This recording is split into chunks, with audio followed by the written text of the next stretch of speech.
Welcome back to Telltale Books. I'm starting a new series tonight, another new author. This is an author that I actually have never gotten around to reading. All the years I've been reading science fiction, I've just never read Jack Vance, mainly because when I was younger, and for a long time, I was a science fiction snob, a hard science fiction snob. And Jack Vance didn't really write stories like Asimov and Clark and Heinlein did. His stories were more science fantasy, and I just didn't want that.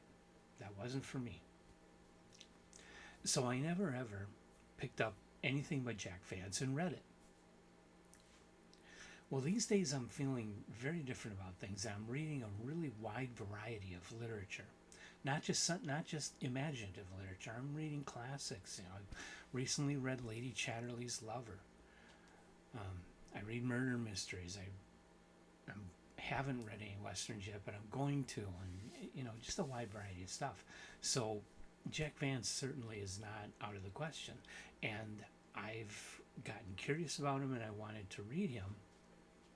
And he really is a pivotal figure. Particularly for fantasy, even though his work did use a lot of science fictional themes, his work really was science fantasy. So I feel that Jack Vance has been a much heavier influence on fantasy fiction than he has been on science fiction. And he had a very long career, starting way back in 1945. He was born in 1916 on August 28th, and I am putting this video up on his birthday. So happy birthday to Jack Vance. And to celebrate, I'm starting at his very first published story, and I'm going to work my way through everything I can get my hands on by Jack Vance. And he died only in 2013, so 10 years ago. His first story then was called The World Thinker, and it was published, not in Astounding, this got published in Thrilling Wonder Stories in the summer 1945 issue.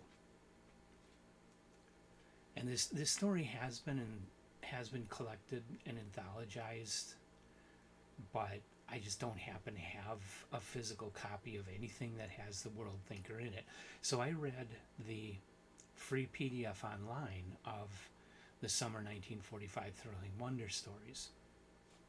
So the story of the World Thinker. A planetary secret agent named Lanark is tasked with capturing an escaped criminal who happens to be a woman.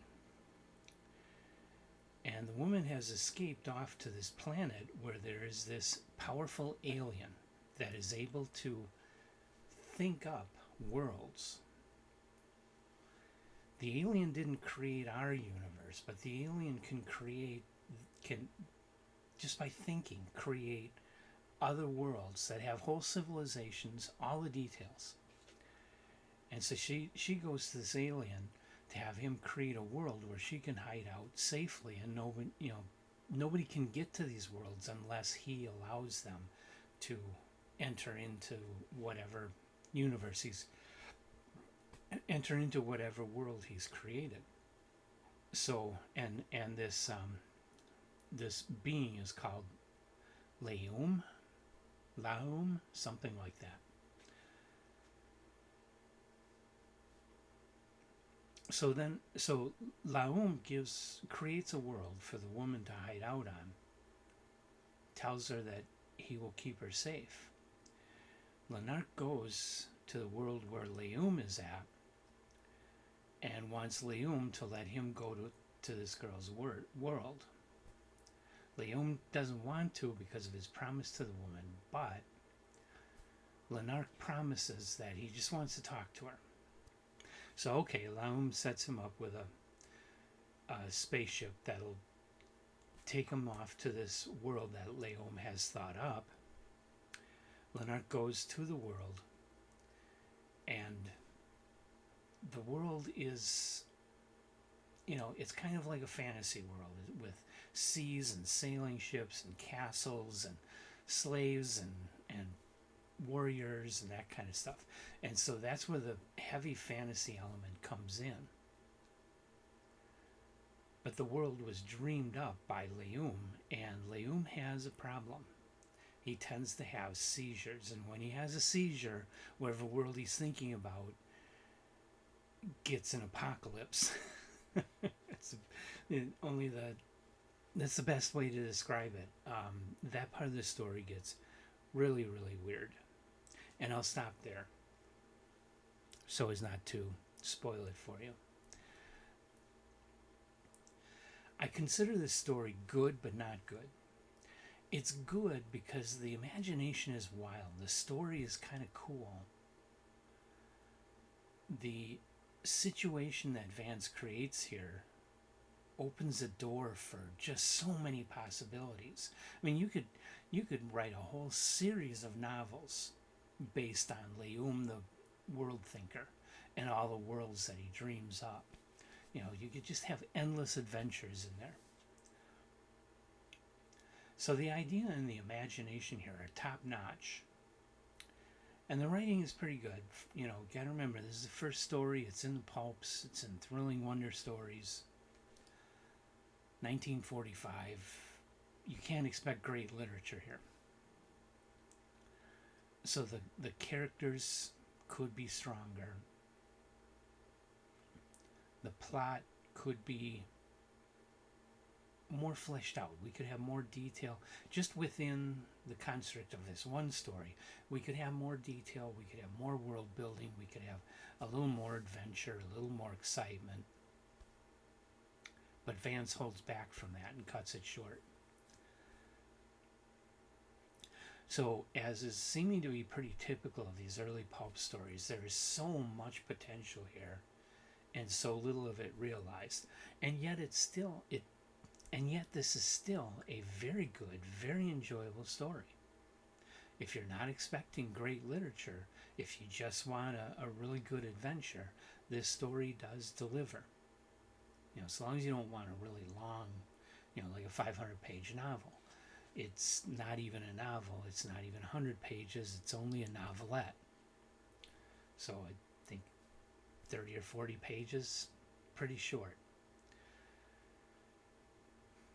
But what I'm seeing in this story is, I don't know for sure, but there's a potential here for this to have influenced Philip K. Dick and the ways that worlds are created out of the mind in Dick's stories. And that blur between fantasy and reality. You have hints of that here with these worlds that aren't real. They're just the figment of Leum's imagination.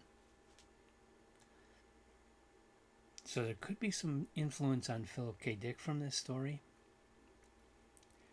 But of course there's a lot of influence on a lot of fantasy. And there's influence from previous works, like the works of Leigh Brackett, Otis Adelbert Klein, Edgar Rice Burroughs. Those may, Abraham Merritt also, those all may have been influences on Vance when he wrote this.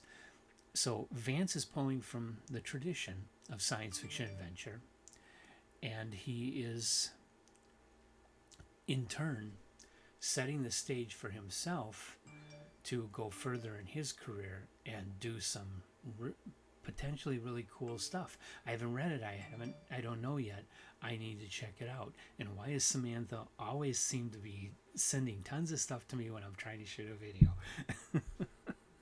She's blowing up my iPad again. Anyway, it's like she has a button, a light that lights up anytime I've got my camera running. Anyway, I would recommend this for anybody that likes science fiction adventure. If you like Star Wars kind of stuff, if you like Doc Smith, if you like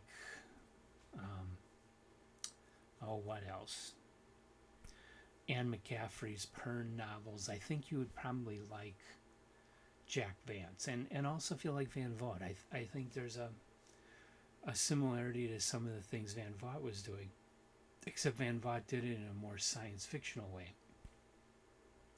So if you like any of those, you might want to try out Jack Vance.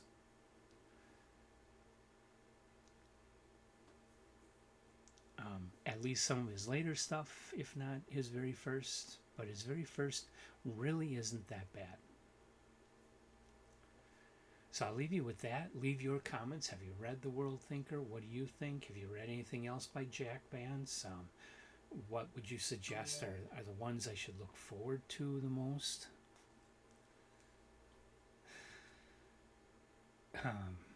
And let me know. And I'll continue this series and all my other series. So come back, like us, subscribe to us. I'll be here for the next video.